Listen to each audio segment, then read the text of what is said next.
saying is, I'm trying to save humanity. I'm trying to have a future for my kids.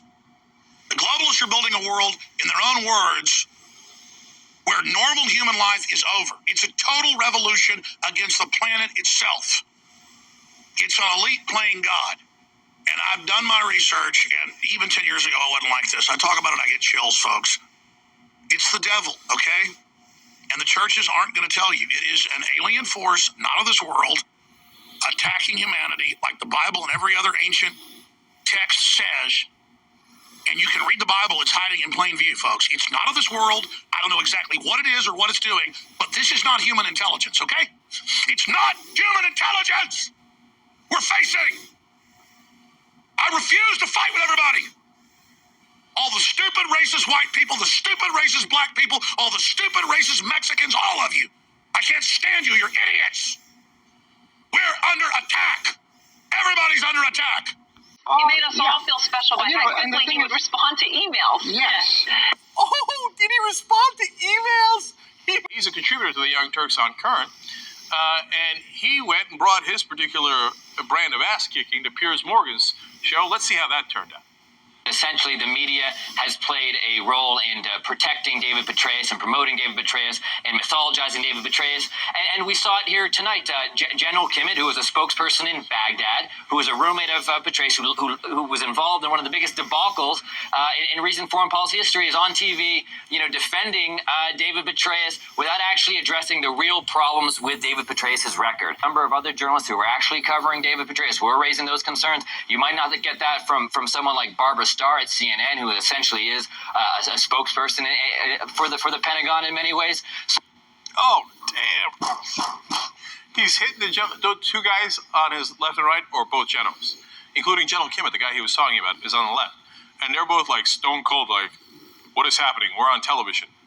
Nobody's giving us oral. I don't get this guy he seems to be against us. That's really weird. I'm unfamiliar with this. So, of course, Piers is going to jump in and defend the CNN reporter that Michael Hastings was talking about there at the end. Okay, well, Barbara's not a spokesperson for him, obviously. But let's move to Lieutenant Colonel. Not too obviously. I've followed her coverage pretty closely, as she's covered my work before too. Well, just because she's written naughty things about you doesn't make her a spokesperson. No, what makes her a spokesperson is repeating without question a lot of Pentagon claims. Look, there's very few journalists left in this country, and Michael Hastings is one of them. And he writes unflinchingly about the Pentagon. And when he did about General Stanley McChrystal, and Stanley McChrystal had to step down because of the piece that Michael Hastings wrote, which was totally true. And in fact, that's what cost him the job. McChrystal had been saying terrible things about the Obama administration and was disregarding the orders that they were giving him, which is not what you're supposed to do. Obviously, it's an enormous, enormous breach, right? So when he does that, the rest of the press flip out. They're like, what are you doing? You're breaking the rules. The rules are the Pentagon gives us a press statement, we read it on CNN, and then we give a sharp salute. How dare you do journalism? You know what they're calling Michael Hastings now, the rest of the press? A provocateur. How could you possibly provoke the government when instead we're supposed to be stroking them? Hastings ain't done with them yet. One more. I've been in Baghdad for the last 2 weeks. It is a much different place than it was when David Petraeus took over there. There is calm. General Kimmett was the spokesperson in 2004, lying to the American people every day. Okay, in 2006, he said there was progress in Iraq. I was in Iraq there, man. Don't try to spin. You guys are letting him spin. Let him have his say, please. Okay. Listen, I was over there as a private businessman. I've been going in there for the last 9 years, both in uniform and as a State Department official, and now as a private individual. Oh, well, then I really trust you because you're making money off of it. And Michael pointed that out later in the segment, too. Man, they were not happy with the damage that Hastings did on CNN last night. He's like, so you're making money off the dealings that you have in Iraq now after you were a general in Iraq for us. Funny how that works out, right? It's so easy to call them on their bullshit. It's just that the great majority of people on TV don't do it because they're in on the scam. They're all on the same side. And their opponent is largely us. They're supposed to keep us in the dark as they go to more and more wars that turn into more and more disasters. But they're not disasters for everybody.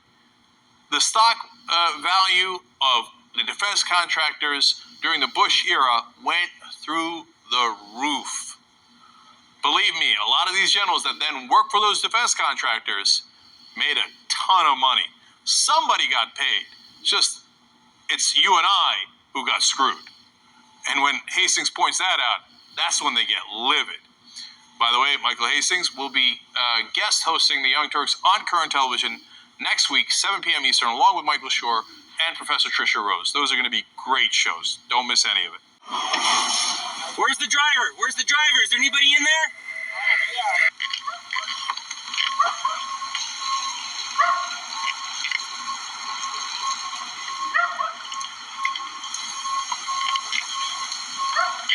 That's gonna blow.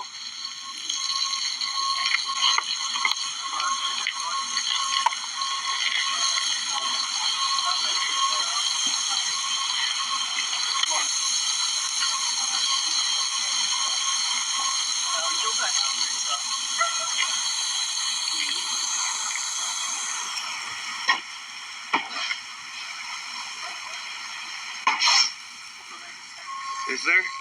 You saw him? I did not say anybody got up. It's on impact that happened. On the impact it blew up?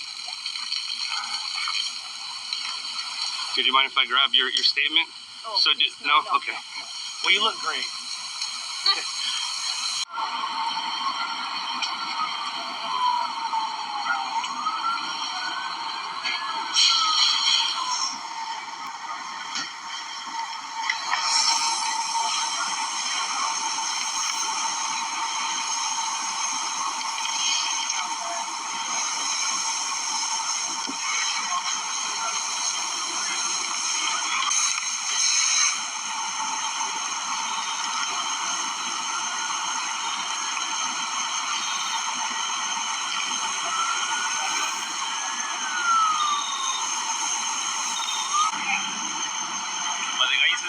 I don't know. We don't know yet. No? Hopefully not. But coming like Hopefully not. like this. Did you hear it? Yeah. Did you see it? Santa Monica, yeah. You saw it? Yeah. They buy the donuts in the Coney.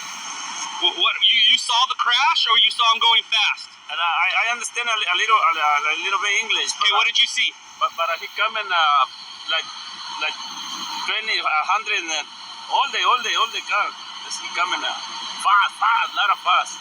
So did you see him hit the tree? In the floor, they were coming to in the highland like that, in the floor.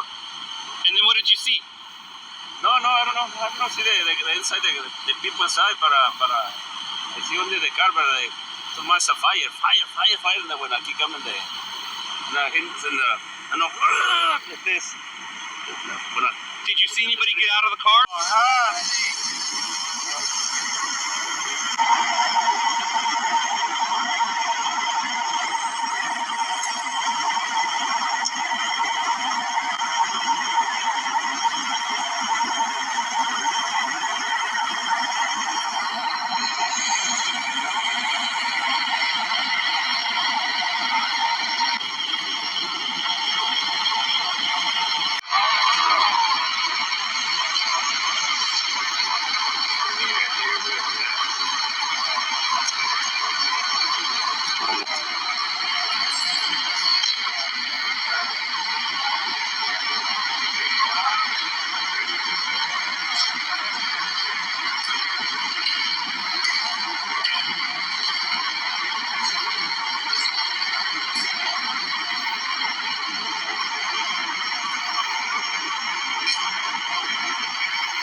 FBI is investigating. Now, the FBI says they're not investigating. Who knows, right? Question. Michael Hastings, of course, a 33-year-old reporter who passed away in a car accident at 4:30 in the morning recently. He wrote for Rolling Stone, BuzzFeed. He was also a contributor to the Young Turks. And we've been asking some questions about his death obviously was strange circumstances. His car, of course, wound up being in a fiery crash. A lot of people have been asking questions, but overall, you have no evidence yet that there's anything amiss other than a terrible, horrible car crash.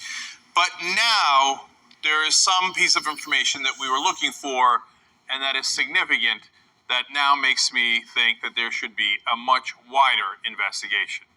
And that comes from Richard Clark.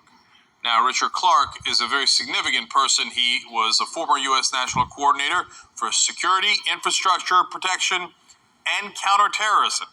He's the guy who was right about bin Laden and Al-Qaeda. He was in the Clinton administration as a counterterrorism advisor, and then he was in the Bush administration. And he had been telling them, Al-Qaeda is coming. We have to do something. We have to do a principals meeting. We have to get ready. They didn't listen to him, and at times they said, oh, he's got his hair on fire. Turned out he was 100% right. Now, he has voiced some concerns about what could be done to cars remotely. And this is shocking, even if you think that there's nothing untoward in the Michael Hastings story, which is, of course, incredibly possible, right? Even removed from that story, this facts that Richard Clark is giving us is amazing, and it affects all of us. So what is it? Let me explain. He says, there's reason to believe that intelligence agencies for major powers, including the United States, know how to remotely seize control of a car. Whoa, hold on. We didn't know that. Why is this not the biggest revelation in a long, long time? So, again, putting Hastings' situation aside for a second, so they can seize control of any of our cars? And what if you have, there's 1.5 million people in the intelligence community. I don't know how many of them have access to this kind of power, but I assume not that many, but a decent amount. How about if they got an ex-wife or a guy they hate? They can remotely control your cars? And he continues, what has been revealed as a result of some research at universities is that it's relatively easy to hack your way into the control system of a car and to do such things as cause acceleration when the driver doesn't want acceleration, to throw on brakes when the driver doesn't want the brakes on, to launch an airbag. You can do some really highly destructive things now through hacking a car, and it's not that hard.